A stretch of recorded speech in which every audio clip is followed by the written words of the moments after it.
Hey there, happy Monday. Hopefully you're having a great trading day. Just want to go over one particular stock in general and some setups. This one's gonna be titled "Why Not to Short Sell Too Soon." Okay. So what is short selling? To those who don't know what short selling is, it's pretty much betting against the stock. You make money when the stock goes down. Okay. Now, in the current market environment which we're in right now, short selling can be very risky. Now, understand that there's big risk in short selling, okay? Yes, long term, you're gonna be right, long term, okay? Like the chart in front of you, OTCO, okay? From today, this went from $1 from yesterday to the high of $83, roughly a 3,000% increase. Now, again, I always say, ask why. Always ask why. This did not go from $1 to a high of 83 because of the news. The news, again, always be immersed with overall theme plays, and this has been a common theme lately in the market environment. These treasury plays, when they invest, treasury strategy, all that is really bullshit. Really, it's just momentum, and as a trader, your job is to follow the momentum. I always say follow the money, follow the herd, and again, this did not go from the low of 141 to the high of $83 because of that news. It's a short squeeze, and you always want to put into overall context. Okay, the volume on today's stock was roughly 205 million. We'll call it, 205 million, and always look at the float. Always look at the float. Again, the float is how much can be traded at the market compared to the shares outstanding. The shares outstanding means how many shares are in that stock, but float is how many can be traded between retail traders like you and I. And again, these numbers are not exact, but it was always good to know. 2.5 million, we'll call it, and the volume today was roughly 205 million, so that's called float rotation, meaning the float is getting rotated numerous times. Okay, therefore, you always want to say as well the risk to reward in short selling, okay, and going long. The risk is what? The risk is you lose all your money. It goes to zero. It's very rare that you see a stock, your position goes to zero. But short selling, you can actually blow up. The risk is infinite. Because look at this move.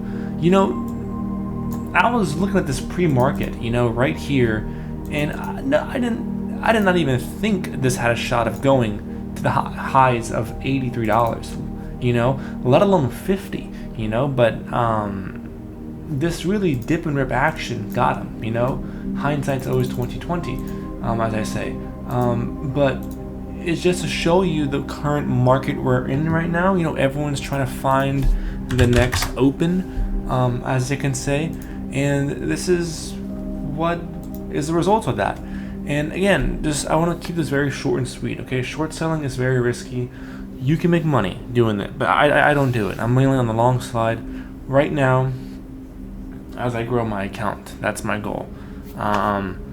But yeah, just don't do it. Just wait, okay? I would much rather you be late than early if you're going to short something on day one.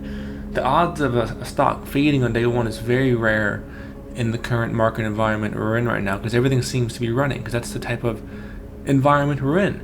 And I'm not saying you can short on day one. Just if you have a setup, then do it. But don't just randomly short something because it's going up. No, you're going against the money. You're going against momentum, and most often than not, you will lose. And I had a great trade on this on the 10-day. I waited for it to base and pull back, and I got long right above this $75 break. And on the hourly, it's much better. I don't really use intraday charts. The hourly is much better. As you can see here, I waited pretty much after the first hour or so, and I got long as it broke out of that hour candle right there. And I sold pretty good in the high 75s. And it was a good trade. Very good trade. Very good trade. And the thing is with these, this is not going to go away.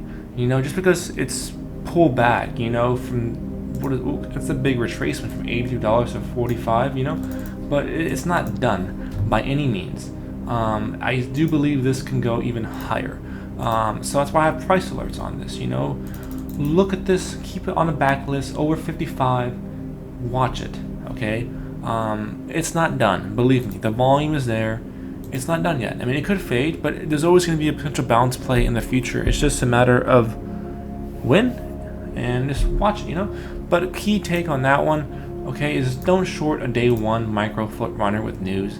You're fighting an uphill battle. Okay, don't do it. And again, short selling is you make money pretty much when you short it. When you profit when you're pretty much betting against the company.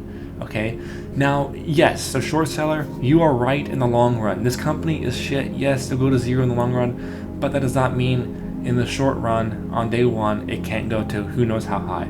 Prime example, I'm doing this for 7 years. I've seen them plays over and over again, like on tops, like on dries, like on GMC. GMC, even AMC. GMC was one of the greatest short squeezes. Not GMC, GME, GameStop was one of the great short squeezes in history. No one thought this was gonna go from freaking $1 to the high of 120. Now granted, this is a reverse split. It went even higher, 4 for 1. So that's the price. They went to $400, but no one thought it was gonna go that high. And it's just momentum. Follow the money. Follow the money. That's what I want you to remember. Follow the money. Follow the momentum. If this fades, let it be, but I'll watch it over $51. Over 60 really, pivot point. Again, widen the lens. Whenever you're trading a stock, always think big picture. I know you want the quick gains now. Don't think that way. Think big picture. The biggest moves take time to develop. Okay. Our 5-star, I was on this one on my video recap yesterday. I did get long pre-market, but I sold too soon. I got chopped out. I rarely trade pre-market, but the fact that it broke over this pivot point right there, as I mentioned from Sunday Scan, I got long, and I held to open, but quite frankly, this area right here was kind of choppy, so I did sell pretty much for break even. In hindsight, I should still be in this stock, given that it's still above my sell rule 10-day, but I'm working on it. It's still on watch, over $6. I'll watch it for potential run. This is what you have to do. Okay, it takes time doing this. And trading is not fun. It's all about preparation meets opportunity, and that's really what I'm trying to show you. Okay, and like it's midnight here, and most people are asleep, but what is your edge? What makes you different than others? Because as I always say, 90% of people fail in the long run. You have to be willing to do something people are not willing to do, okay? And what I'm showing you here is something I've been doing for the past 7 years. It's just looking at stock charts, it's looking at data, looking at past movers. It's what you have to do. And you doing it does not guarantee you success. No, I'm not going to sit here and tell you this because you study the markets, you're going to be a guaranteed trader. That's the beauty of it. It just increases your odds of success in the long run, okay? But I was on it, 5-star, over $6. Duo, same type of deal. As I mentioned, again, the best moves happen in ranges. Make a big move, they pull back in some sort, then they go again, okay? And this is a prime example, a bottom feeder stock, as I mentioned from Sunday Scan, range break right there. And that was the ideal buy signal, and again, it held the 10-day right there. But as I mentioned, I sold on day one, and I did get long this. What was a swing trade? It was a swing trade from Friday that I was still in, and I sold today. I don't know why I sold, but this is holding up really well. I wouldn't be surprised to see this do something stupid, given the ADR, given the volume. So 5-star on that one. It's just the same thing, and the same thing, and the same type of pattern on IMHD, which gave back all its gains. As I mentioned in the past video lesson, I've been noticing these range breaks have been giving back all their gains on day one. This is a prime example. This chart is 5-star. If you see a setup and you take it, you take it. Okay, don't hesitate. Take the trade. I see people saying that they take a setup and it doesn't work. Who cares? Okay, Stop trying to be right all the time. Stop trying to have a positive expectancy. Your job is to trade, not to be right. And for me, like, I hate missing a play. I would much rather take a setup and it doesn't work than miss a play. Okay? Your setup's not gonna work all the time. Setups evolve. But I took this long over this range break. I got price alerts over this pivot point. I got long about above $11, and I sold pretty well. As I mentioned, 5-star, day one there and sideways, same deal, range break, and day two, same thing, range break. Picture perfect. High ADR, momentum stock. Everything's been running now.